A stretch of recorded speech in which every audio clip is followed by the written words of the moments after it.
maka jika rafaqa, pemilik nafsu itu melembutkan, rafaqa biha, melembutkan dengan nafsu yang ammarah bisu tersebut. Ammarah maksudnya dilembutin tuh, nggak dibawa keinginan dia pelan-pelan. Oh, maunya pengen pulang, maunya pengen majlas, maunya pengen ini, mau dilembutin sama dia. Jangan diturutin, dimin aja. Wasarabiha, dan berjalan dengannya. Tuh, yaquduha, yang dia menggiringnya bi azimatir raghbah, dengan azimah jam'u zimam, kendali-kendali ar-raghbah, keinginan yang baik. Jadi ketika dia memiliki nafsu yang seperti itu, yang memiliki menunjukkan untuk berbuat keburukan, ingin berbuat kemaksiatan, maka dia giring pelan-pelan. Dia giring pelan-pelan untuk melakukan kebaikan. Azimatur raghbah, kendali-kendali raghbah, kebaikan. Keinginan yang baik, maksudnya raghbah di sini keinginan yang baik. Fima indallah, tuh, pada apa yang keinginan itu diridhai atau disukai di sisi Allah. Sarat mutmainnah. Udah itu. Maka jadi nafsunya itu mutmainnah, tenang, udah.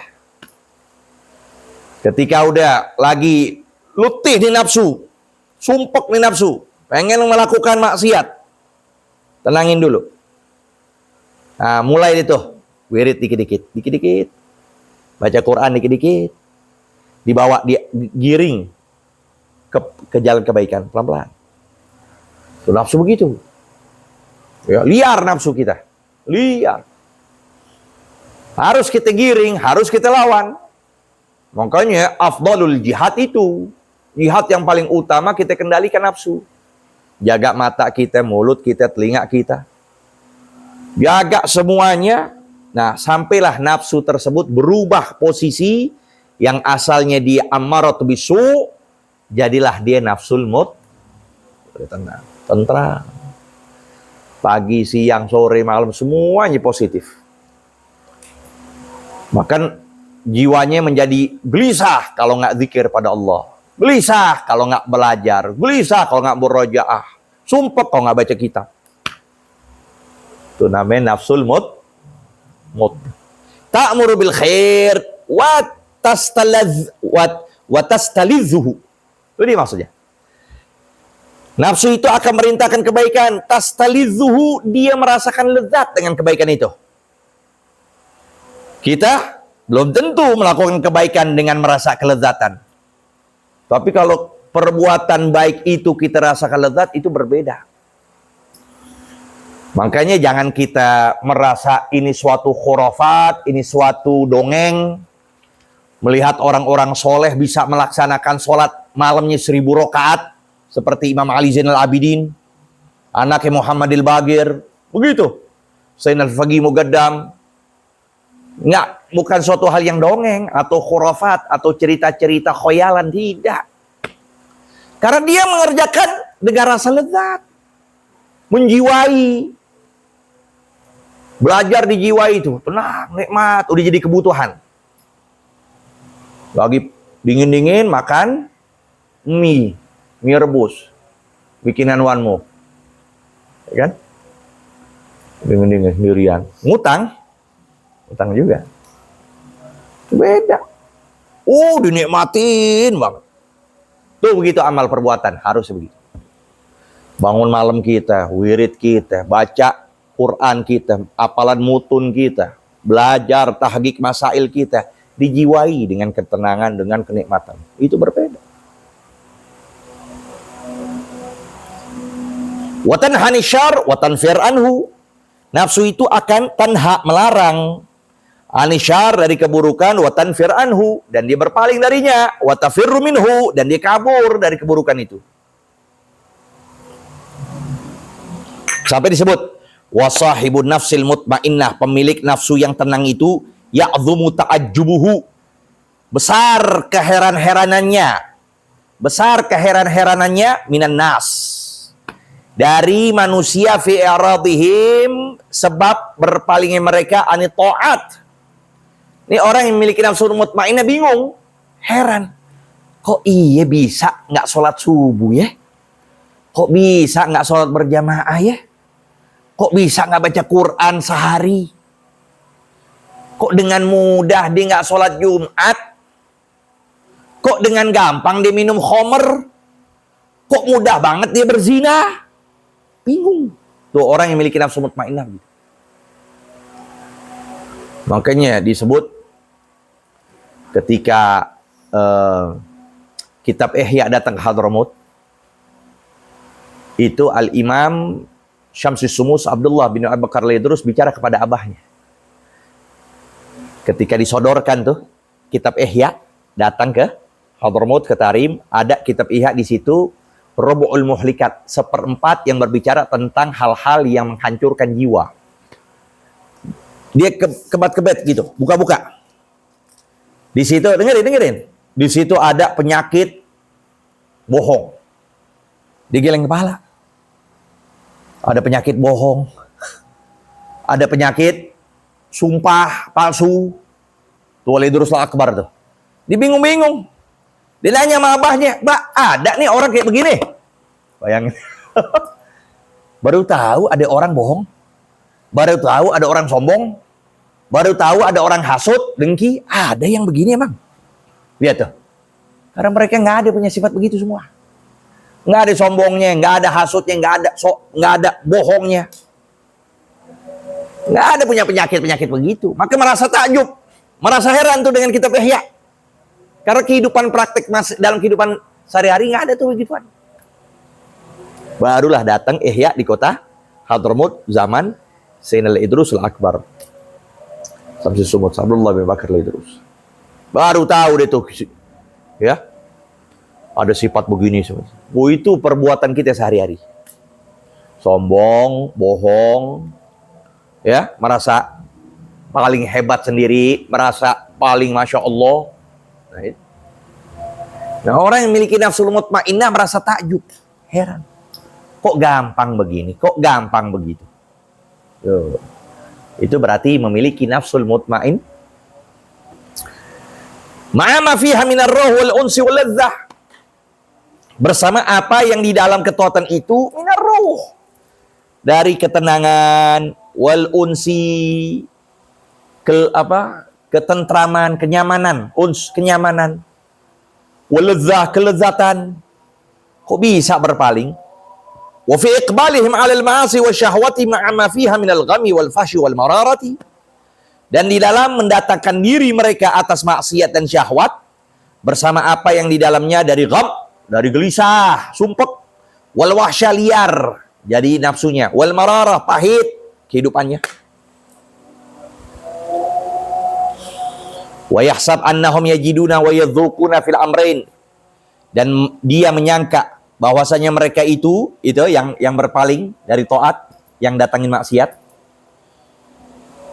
Dan dia menyangka dan dia menduga bahwasanya mereka itu mendapatkan dan merasakan pada dua perkara itu mitslama yajid, seperti apa yang didapatkan, wa yadzuq, dan dia rasakan, semayarji ila nafsihi, kemudian dia kembali kepada jiwanya, wa yadhkur makana yajidu min qablu fi tanawuli syahwati minal zat. Dan dia mengingat apa yang terjadi dahulu dari apa yang didapatkan di dalam tanawul syahwat. Dulu kan begitu. Ya. Dulu kan nafsunya ammarah bisu juga. Tapi ketika digiring dengan azimat ar-raghbah, ya, azimat ar-raghbah, kendali-kendali dari keinginan yang baik, maka jiwa jadi tentram.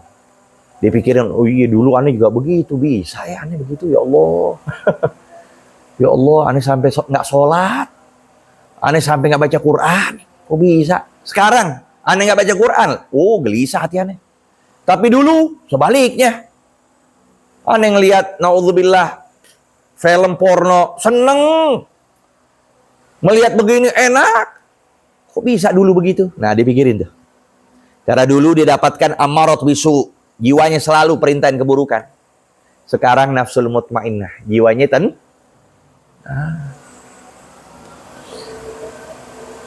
Wa fi fi'li ta'at minal mararat, dan di dalam mengerjakan taat dia rasakan itu dari pahitnya. Benar mujahadat luar biasa. Faya'lam, maka dia mengetahui annahu lam yasil, bahwasanya dia tidak sampai, lam yasil ila ma huwa fihi, pada apa yang ada dia saat ini berada di dalamnya, illa bimujahadatin tawilah, melainkan dengan mujahadah yang panjang. Betul, kalian mondok sepekan seminggu belum, nafsu kalian belum begini, belum. Butuh proses. Ya, kayak kita dulu di Hadramut, anak-anak yang baru setahun, 6 bulan, ya Allah. Udah gak ada bosan, udah gak ada enaknya udah. Dari makanan, dari tempat, dari suasana. Maunya pengen pulang aja udah. Udah. Emang begitu. Harus sabar, mujahadah terus. Udah 6 bulan, naik lagi setahun, naik lagi setahun setengah. Udah mulai dia beradaptasi. Udah mulai tenang. Lagi lebaran dikunci, udah mulai terbiasa. Wow, gimana? Lagi lebaran, kita dikunciin. Kamar mandi semua penuh dengan anak-anak, lagi ngapain? Pada nangis. Ustaz dapetin dulu itu. Kalau Ustaz udah mati rasa udah. Udah di atas 2 tahun, belajar 3 tahun udah mati rasa udah. Nggak ada rasa enak, nggak ada rasa sumpek. Jadi kalau kita habis lebaran dikunci, wah, langsung kita dengerin satu-satu sambil ketawa. Kita lihat dikunci nih, pada nangis satu. Seluruh kamar mandi penuh dengan anak-anak dari Indonesia, dari Malaysia. Pada ngapain? Pada nangis. Yang saat ini lagi makan ketupat, lagi kumpul sama keluarga, lagi ini sama sekali gak ada. Tuh lihat. Itu deh. Karena nafsunya masih apa? Amarah bisu. Kalau udah lebih dari 2 tahun udah mati rasa sudah. Jadi begitu. Mujahadah butuh tawilah, yang panjang. Wa inayatin minallahi azima, dan perhatian dari Allah itu yang besar. Sakam?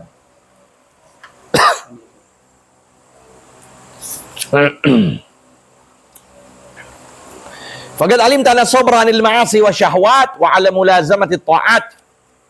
Dan sungguh engkau mengetahui bahwa sabar di dalam maksiat dan syahwat, meninggalkan maksiat syahwat dan atas berkesinambungan untuk taat. Wal muwassil ila kulli khair, maka dialah al muwassil yang menyampaikan pada setiap kebaikan.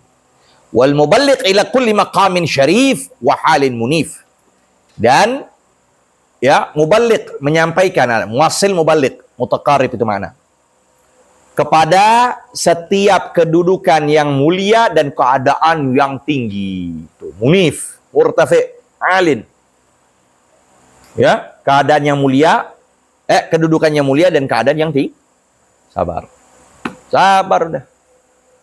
Wa kaifalah, bagaimana tidak? Artinya apa? Modal keberhasilan kita dengan sabar. Bagaimana tidak? Wa qad qala subhanahu wa ta'ala, dan sungguh Allah berfirman, ya ayyuhalladzina amanu isbiru. Lihat, isbiru, sabar dulu. Wasabiru, betul-betul sabar.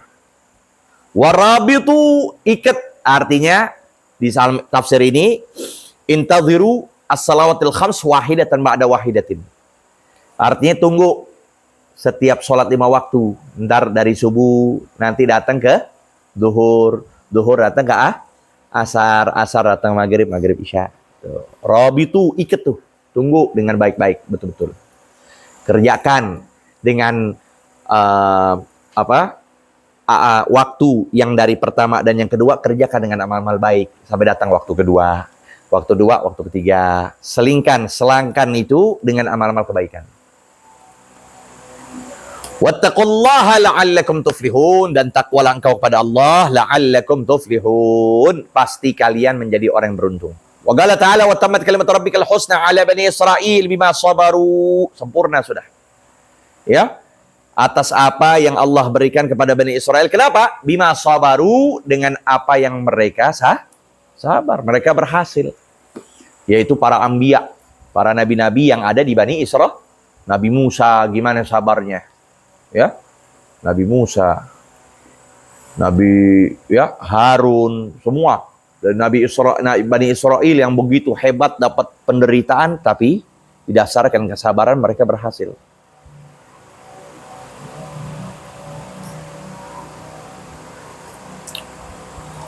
Wa qala waja'alnahum a'immatan, dan kami jadikan mereka itu para pemimpin. Yahdun, kerjaannya apa? Yahdun, memberikan petunjuk. Bi amrina, dengan perkara kami.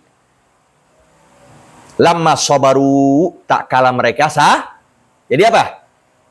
Tak kala mereka sabar, jadilah mereka pemimpin. Tak kala mereka sabar, jadilah mereka orang ya yang sangat disegani, yang dimuliakan, yang dijunjungi lantaran dengan wa kanu bi ayatina yuqinun. Wa fil hadits min aqalli ma utitumul yaqin wa azimatu sabr. Min aqalli ma utitum, dari paling sedikit. Ma utitum, apa-apa yang kalian dianugerahkan, ya. Al yaqin wa azimatu sabr. Jadi yang kedudukan yang dikatakan paling sedikit, yang kalian bisa dapatkan kemuliaan itu cukup dengan yakin dengan qada, yakin dengan takdir, yakin dengan Allah, semuanya. Wa azimatu sabr, tekad yang kuat di dalam kesabaran. Udah dua tuh. Yakin dan tekad yang kuat dalam kesabaran. Kalau kalian udah punya itu, kalian sekurang-kurangnya itu aja dah, katanya Nabi. Sekurang-kurangnya kalian itu aja. Sifat yakin dan tekad yang kuat dalam sabar. Wa man utiya hadzahu minhuma, dan siapa orang yang dianugerahkan bagiannya dari keduanya, yaitu yakin dan fala yubali, maka dia tidak pedulikan. Bima fatahu, dengan apa yang dia luputnya, min qiyamil laili wa siyamin nahar, dari dia bangun malam untuk ibadah dan berpuasa di siang hari. Artinya apa? Kalau luput dia tahajud, kalau luput dia puasa, itu nggak jadi masalah. Kalau dia memiliki dua sifat ini, yakin dan sifat sabar. Yakin dan sabar, nggak perlu banyak ibadah, udah cukup. Bakal Allah akan berikan anugerah terbesar semuanya. Dengan sifat yakin dan sabar. Begitu. Faslun waqad yubtalal murid. Wallahu a'lam. Rabbi zidna ilma warzuqna